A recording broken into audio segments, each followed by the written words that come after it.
গঙ্গাকে বাঁচাতে মাঝি সেজে নদীর পাড়ে এলো অর্জুন। হ্যাঁ বন্ধুরা, এমনটাই দেখা যাবে। বিস্তারিত জানতে ভিডিওটিতে লাইক দিয়ে চ্যানেলটি সাবস্ক্রাইব করে শুরু থেকে শেষ অবধি দেখতে থাকো। গল্পের শুরুতেই দেখা যাবে গঙ্গা অর্জুনের থাপ্পড় মারার জায়গাটিতে হাত বোলাতে থাকে আর বলতে থাকে, আমি যদি নিজে চুমু খেতে পারতাম তবে যে কি ভালো লাগতো। এই বলে ধেই ধেই করে নাচতে থাকে আর বলতে থাকে, স্যার যদি প্রত্যেকদিন আমাকে এভাবে থাপ্পড় মারতো তবে গঙ্গা অনেক খুশি হতো। এই বলে দেখা যাবে নাচতে থাকে গঙ্গা। গঙ্গা নাচতে থাকে আর বলতে থাকে, যদি স্যার দেখতে পায় যে আমি এতটা খুশি হয়েছি তবে স্যার যদি আবার কিছু মনে করে। এদিকে দেখা যাবে অর্জুন গঙ্গার কাছে এলে তখনই দেখতে পায় গঙ্গা নাচ গান করছে। এটা দেখে অর্জুন অবাক হয়ে যায় আর বলতে থাকে, অদ্ভুত মেয়ে তো, কে আবার চর খেয়ে এতটা আনন্দিত হয়, এই মেয়েটাকে না দেখলে বুঝতেই পারতাম না। এরপরে দেখা যাবে অর্জুন বলতে থাকে, পাগল হয়ে গেছে গঙ্গা। গঙ্গা কি পাগল হয়ে গেছে? ও এতটা নাচ গান কেন করছে? আমি আমি ওকে মারলাম আর ও এখন এখানে এসে নাচ গান করছে? সত্যি আমি ওকে ওকে যত দেখছি ততই অবাক হয়ে যাচ্ছি। গঙ্গাকে আমি যত দেখছি ততই অবাক হয়ে যাচ্ছি। এরপরে দেখা যাবে অর্জুন চলে যেতে যাচ্ছে, ঠিক তখনই উদয়নের সঙ্গে ধাক্কা খায়। উদয়ন বলতে থাকে, কি হয়েছে অর্জুন, কোথায় গিয়েছিলে এত হন্তদন্ত হয়ে? তখনই অর্জুন বলে, আসলে আমি গঙ্গার কাছে গিয়েছিলাম, কিন্তু ভাবতেও পারছি না যে একটা মেয়ে থাপ্পড় খাওয়ার পরে এতটা এতটা আনন্দিত কি করে হতে পারে। জানিস, ও নাচ গান করছে, নাচছে গাইছে, কতটা হই হুল্লোড় করছে। আমি আমি বুঝতে পারছি না যে ও আসলে কি। ও তো কোনোভাবে এরকমটা করতে পারে না, তাই না? সত্যি আমি ওকে দেখে অবাক হয়ে যাচ্ছি। তখনই দেখা যায় উদয়ন বলতে থাকে, একটা সত্যি কথা কি জানিস অর্জুন, গঙ্গা তোকে মনে প্রাণে ভালোবাসে, তাই তোকে তোকে এ কথাগুলো ও বলতে পারে না বলে তুই মেরেছিস সেই মারটা। ও নিজেকে নিজেকে ভালোবাসা মনে মনে করে এতটা খুশি হয়েছে। ও ভাবছে তুই ওকে নিজের করে ভাবছিস, তাই তুই ওকে ভালোবেসে থাপ্পড় মেরেছিস। তুই ওকে ভালোবেসে মেরেছিস। এদিকে দেখা যাবে অহনা অহনা অর্জুন অর্জুন না আসায় মেঘনাথের সঙ্গে রাগারাগি করতে থাকে আর বলতে থাকে, মেঘনাথ দা, তুমি তো বলেছিলে যে অর্জুন বিবেক দংশন হবে আর এখানে এসে আমার কাছে ক্ষমা চাইবে। কোথায় তোমার কথা তো একটুও ফললো না। এখানে তো অর্জুন এলো না, অর্জুন তো কিছুতেই এলো না। অর্জুন তো গঙ্গাকে নিয়ে মাতামাতি করছে। ঠিক তখনই অর্জুন সেখানে আসে। এরপরে অর্জুন বলতে থাকে, আমার কেমন যেন মেঘনাথের কণ্ঠর মতো লাগলো, মনে হলো মেঘনাথ কথা বলছে। এই কথা শুনে অহনা অবাক হয়ে যায়। অহনা বলতে থাকে, পুলিশের নাক বলে কথা, ওকে কোনোভাবে আটকানো যায় না। এরপরে দেখা যাবে অহনা বলতে থাকে, অর্জুন কি সব বলছো? এখানে এখানে মেঘনাথ দা কোথা থেকে আসবে? কি সব আজে বাজে কথা বলছো তুমি? তখনই অর্জুন বলে, না সেরকম কিছুই নয়। এরপরে অর্জুন বলে, আসলে আমি তোমাকে একটা কথা বলতে এসেছিলাম। গঙ্গাকে তখন ওভাবে জড়িয়ে ধরেছিলাম আমি, সেটা শুধুমাত্র নিজের আবেগ থেকে, তাছাড়া কিছুই নয়, বিশ্বাস করো। আমি গঙ্গাকে ভালোবাসি না। তখনই দেখা যাবে অহনা বলতে থাকে, সে কথাগুলো আমাকে কেন বলছো? তুমি তো ভালোবেসেও জড়িয়ে ধরতে পারো, এতে তো আমার করার কিছুই থাকতে পারে না, তাই না? এখন তো তোমার লাইফে গঙ্গাই তোমার ফার্স্ট প্রায়োরিটি, আমি তো কিছুই নয়। আমাকে তো তুমি নিজের জীবনে বোঝা মনে করছো। তখন এই কথা শুনে দেখা যাবে অর্জুন বলতে থাকে, সেরকম কিছুই নাই অহনা, তুমি সেরকম কিছু ভাবতে পারো না, তুমি আমাকে ভুল বুঝছো। তখনই অহনা বলে, ভুল আমি বুঝছি না, ভুল তুমি আমাকে বোঝাচ্ছ। তুমি গঙ্গাকে আপন করে নিয়েছো, আমার তো মনে হচ্ছে তুমি প্রতিনিয়ত গঙ্গাকে নিজের জীবনে জায়গা দিচ্ছ, আমাকে দূরে সরিয়ে দিচ্ছ। তখনই এই কথা শুনে অর্জুন বলে, তুমি ভুল ভাবছো, তুমি আমাকে ভুল বুঝছো অহনা, এভাবে ভুল বোঝো না প্লিজ, আমি তোমার কাছে রিকোয়েস্ট করছি। তখনই অহনা বলে, তবে কি করব বলো?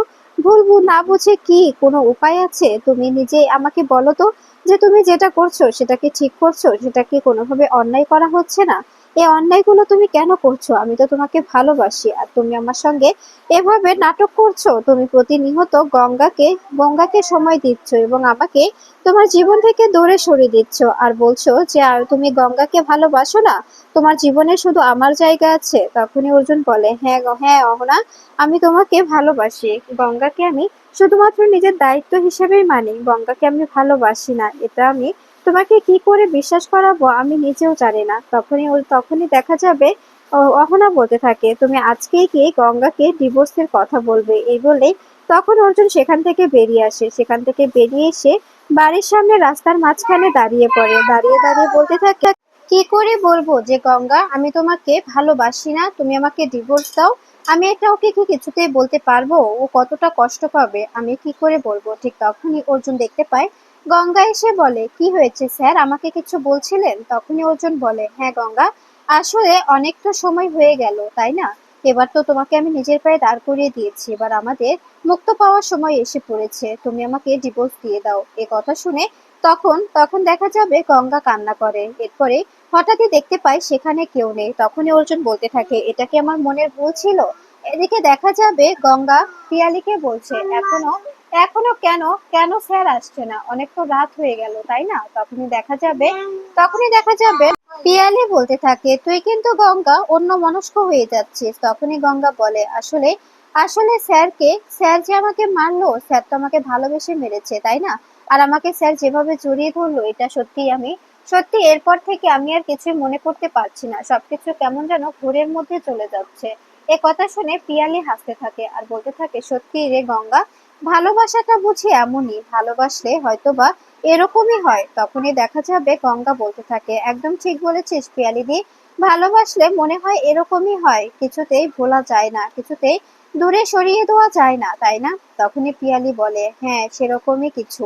এরপরে দেখা যাবে এরপরে দেখা যাবে গঙ্গা অর্জুনের কাছে যাবে। ঠিক তখনই অর্জুন গঙ্গার ঘরে আসে আর বলতে থাকে, গঙ্গা, এত রাত হয়েছে এখনো ঘুমোওনি? তখনই গঙ্গা বলে, স্যার আপনার কাছে যাচ্ছিলাম একটা কথা বলার জন্য। আসলে আমি একটা স্বপ্নে দেখলাম, আমি ছোটবেলায় মা বাবার সঙ্গে মেলায় গিয়েছি, সেখানে গিয়ে আমি হারিয়ে গিয়েছি, আমি আমার মা বাবাকে খুঁজছি।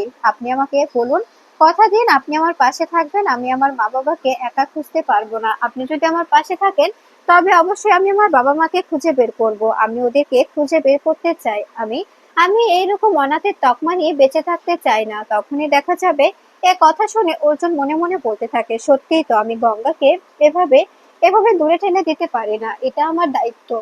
ওর পিতৃ পরিচয় মাতৃ পরিচয় খুঁজে দেওয়ার দায়িত্ব আমার। আমি যদি ওকে সাহায্য না করি তবে ও একা একা কি করে পারবে? আমাকে যে করেই হোক ওকে হেল্প করতে হবে। আর অহনা, আই এম সরি, আমি তোমাকে সত্যি কোনোভাবে এখন সময় দিতে পারবো না।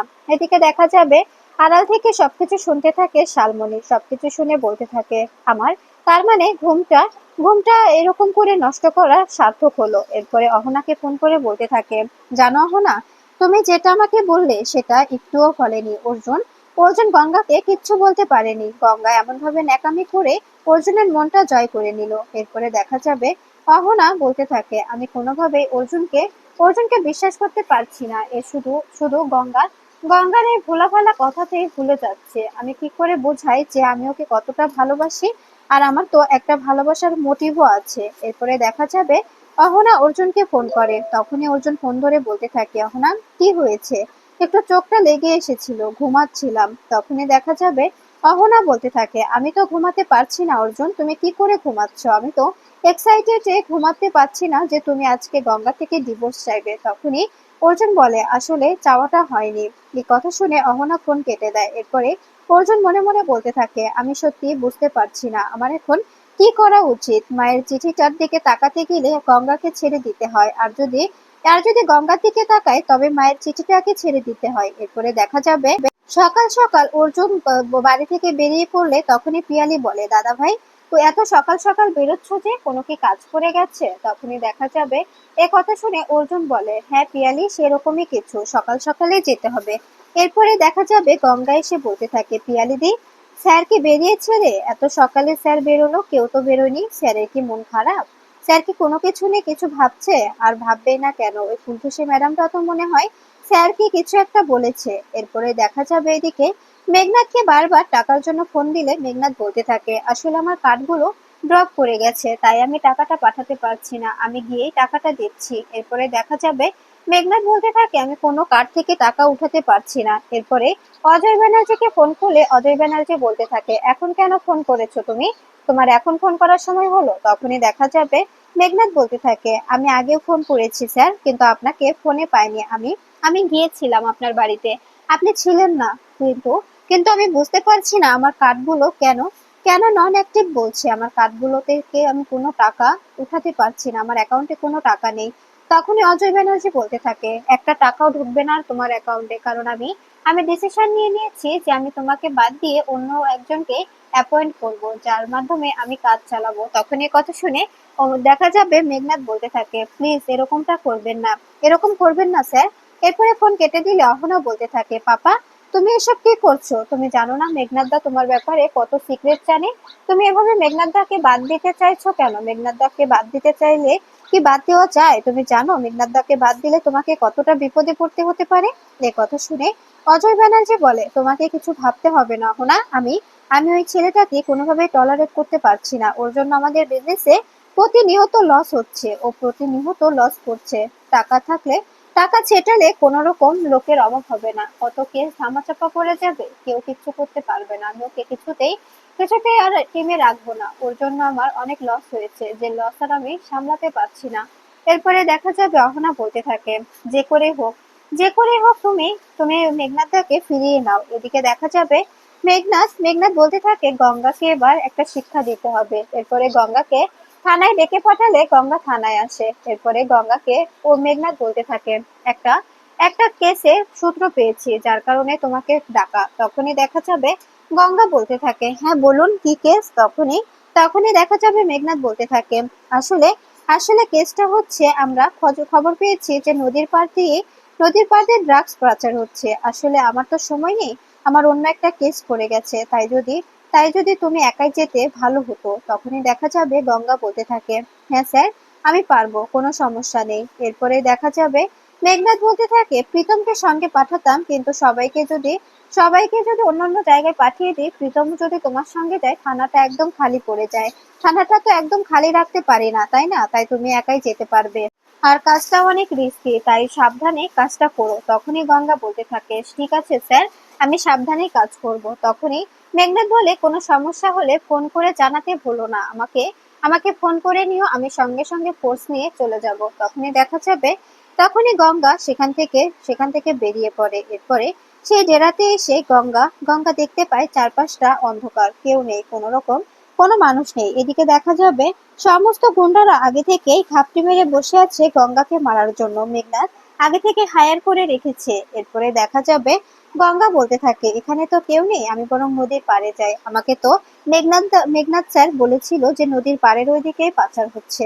এরপরে দেখা যাবে গঙ্গা সেখানে এসে দেখতে পায় সত্যি সত্যি নদীর পাড়ে ড্রাগস পাচার হচ্ছে। এটা দেখে গঙ্গার সামনে গিয়ে দাঁড়াতেই তখনই দেখা যাবে পেছন থেকে গঙ্গার মাথায় আঘাত করা হয়। এরপরে গঙ্গা জ্ঞান হারিয়ে মাটিতে পড়ে গেলে তখনই দেখা যাবে গঙ্গা মাটিতে লুটিয়ে পড়ে। এরপরে গুন্ডাগুলো মেঘনাথকে ফোন করে আর বলতে থাকে, স্যার কাজ হয়ে গেছে, গঙ্গা মাটিতে লুটিয়ে পড়েছে, আপনি চাইলে ওকে মাঝ গঙ্গায় ভাসিয়ে দিন। তখনই দেখা যাবে মেঘনাথ বলতে থাকে, একটা পানি ভর্তি ড্রামে ভরে দাও, আর সেই ড্রামটা নিয়ে গিয়ে মাঝ গঙ্গায় ফেলে দাও। এরপরে দেখা যাবে গঙ্গাকে পানি ভর্তি একটি ড্রামের মধ্যে ভরা হয়। সেখানে বলে গঙ্গা পানির মধ্যে গিয়ে বারবার দম বন্ধ হয়ে আসতে থাকে। গঙ্গা ওঠার চেষ্টা করলেও কোনোভাবে উঠতে পারে না। এদিকে দেখা যাবে মাঝে সেজে বসে আছে অর্জুন মাঝে সেজে বসে থাকলে তখন এরপরে দেখা যাবে গুন্ডারা যারটা নৌকায় উঠিয়ে মাঝিকে বলতে থাকে, এই মাঝি নৌকা ছাড়ো, মাঝ নদীতে নৌকা নিয়ে চলো। তখনই দেখা যাবে